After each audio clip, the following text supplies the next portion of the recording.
I think this is a case of he said and they said. Hindi ba naman, Mare? Ito po si Alwin Ignacio, the diva that you love.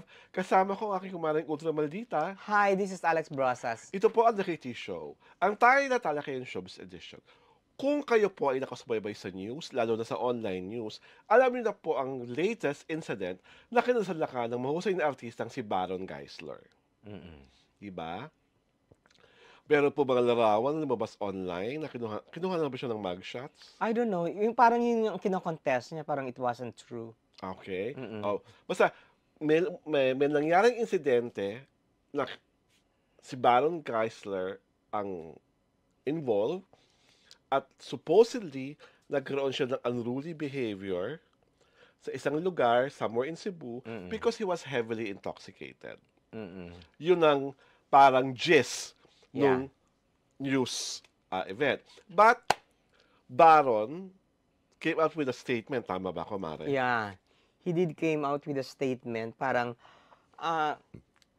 he was talking about disinformation. Yes, yes. Iba parang there was parang hindi lahat ng nasulat about him About the incident ay totoo. Oo, parang there should be some discernment, parang gano'n ang pagkakasulat niya na kasi may photos na may mugshot eh. Parang hindi naman totoo, parang fake. 'Di ba? Parang gano'n, parang tapos nag-spread, 'di ba? So parang kasi it was picked up by most of the online newspapers. At saka ang And tawag it was dito, even headlines sa mga tabloids. So parang he felt abuse. Parang siya na abuso kasi nga hindi naman according to him, parang hindi naman totoo lahat ng nasulat. Hindi, ako kasi sa akin nito, looking at it from a journalistic point of view, I'm sure yung pinagalingan ng news na yon ay report ng mga police. Pinick up ng mga news agencies, inilabas nila as is where is basis. As far as the text is concerned, yung larawan, that is something na contestable. Lalo na kung wala naman talagang mugshot. Ang isa pang, hindi pa rin naman inaamin, at mas lalong hindi rin naman itinatanggi ni Baron na siya nga ay heavily intoxicated. Diba? Wala siyang pag-amin doon, wala siyang pagtanggi. So that adds more fuel to the imagination. Diba? Lalo na nga, may past na siyang ganon. Diba? So sa akin, kung totoong he was heavily intoxicated, I hope the people surrounding Mr. Geisler would give him more tough love. Na kung maaari, wag siyang iwang nag-iisa. Sana may kasamang RM, may kasamang PA. At kung maaari po, ilarayo nyo doon sa mga lugar na may mga substances na pwede siyang inumin. Kasi pwede naman uminom eh. Pero sakto lang. Yung kaya lang ng vision niya. Kasi ang nangyari, if you had an experience of unruly behavior, ibig sabihin nun, OA na. Sumobra na yung dami ng alcohol sa katawan niya, kaya gano'n na nangyari. Kasi I remember, during the press con, the cast of Incognito were so caring of him, kaya nga kinasama siya sa mga basketball practice, para magpawes. Diba, alam ko, kunento pa ni Daniel, lagi niyang kinakausap si Baron, yung mga ganyan-ganyan. So, takang-taka ako, if he is already in such a loving atmosphere, like Incognito, tapos na ba yung Hindi pa. diba? If you are in a very loving atmosphere, like Incognito, mahal ka ng cast, mahal ka ng crew, bakit ka pa sumasaliwa? Hindi, siguro ang tawag dito, naimbitahan lang siya uminom. Hindi, yun nga eh. Diba? Kasi, Baron, kung talagang naimbitahan ko uminom, agad, ay, sorry kuya, hindi ako pwede. Diba? Kasi, yun ang hirap eh. Pag talaga na moment, if you are already an alcoholic, the moment nakatikim ka ng isa, tuloy-tuloy na yun. Hindi mo mahihinto na ang sarili mo. Ganun talaga. So sa akin, I hope this incident will not affect the show. It will not. I hope, diba, it will not affect the show. It will not. Number 2, I hope this will not affect the character he's portraying in the show. Kasi pwede, diba, dahil because of this incident, pwedeng masabi, I may be wrong ha, patay na lang, i-write off na lang natin yung character niya. Ano, I don't think the show will, Diba? ano. Pwedeng gano'n, i-write off na lang natin para wala tayong sakit ng Mm. ulo. Pero hindi nga gano'n, kasi nga very loving yung Incognito family sa kanya. So sa akin na lang, sa mga nagmamahala sa karera ni Baron, bigyan nyo ng tough love. Huwag yung hayaan nyo lang na hayaan. Hindi kasi pwede sa kanya ngayon, hindi, adult na yan eh. Alam nyo na yung tama at mali. Mm. Lagi, ang dating kasi parang, lagi siyang tutukso. Parang nagigiyang siya. Mm. Di ba pag, yun nangyaring yan.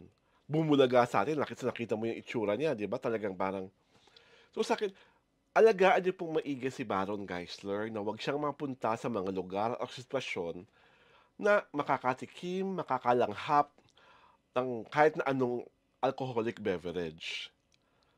Ako naman, tawag Sa akin, dito. kung gusto ni Baron, ituloy yung demanda doon sa mga taong or mga publications na nagpalabas ng mga mali-mali impormasyon, Mm. go! I don't think he Karapatan. will do that. Parang spur of the moment, ano lang niya yun. Kasi he was hurt by the Oo. by how he was painted sa Yes. mga news News. reports, 'di Oo. ba? Ako naman, Diyos ko, Baron, you're old enough. You Mm. know what battles to choose, 'di Yes, ba? yes. Hayaan mo naman sila because they have not achieved what you have achieved, 'di Mm. ba? They were not born great actor, 'di ba? Mm. Like you were great, 'di ba? Ay lahat naman ng great actors and actresses in the whole entire world are they are flawed. 'Di ba? They Yes. are flawed. Meron Talagang talaga meron talaga silang moments of lunacy. Kaya lang, mm. sa'yo kasi na ma-magnify kasi nga you already had a history. Oo, pero Saka sa akin kasi, please don't take it against the TV show host. Kami ay concerned sa'yo. Ayaw lang namin na because of this habit of yours, may mangyaring hindi lang ganyan. Ang feeling ko ano naman, tamed na si Baron. Otherwise, Diyos ko, 'di ba? Kung katulad nung araw, yung Mm. mga katulad ng araw, nalusutan niya eh. Mm. Eto, wala namang ano eh. Hindi nga. Sa akin kahit panalulus, ang maganda nga the industry and the people in the industry keeps on giving you chances. Mm. Kasi nga una, mahusay kang aktor. Mm. Pangalawa, alam nilang there is goodness within you. Kaya nga lang, dapat mismo ikaw na mismo ang tumanggi o humindi sa mga precarious situations. Hindi, siguro the wife should always be with him. 'Di ba? Para at least, 'di ba, Sa maiwasan. akin, more than the O wife, maano. dapat lalaking handler eh. Mm. Kasi pag wife, Hindi, kasi ano eh. pag handler, dead man lang. Hindi. Eh, ang handler, sa mga event lang yun. Ito Yes. personal. How can you have makikipag-party ka na personal yung may handler ka? No, no, no, no. Ang Sa mga akin, personal yun eh. sa akin, I think this is a personal matter na walang involvement ng production or handler. sa akin kung Di ba? personal matter ngayon, dapat talaga, laki siyang may kasamang next of kin, kung hindi pwede, Oo, kung hindi yung pwede, asawa nga kung hindi niya. available ng wife, Mm-mm. or magsama ka ng mga doktor, My God! para, Diyos ko. di ba, may nakabantay sa'yo, whatsoever. Kasi, it is nakakalungkot na makita sa isang mahusay na artista ay patuloy na binabato ng dahil nga sa mga choices mo. Ako naman, dead ma, di ba? You Hindi. don't own me, di ba?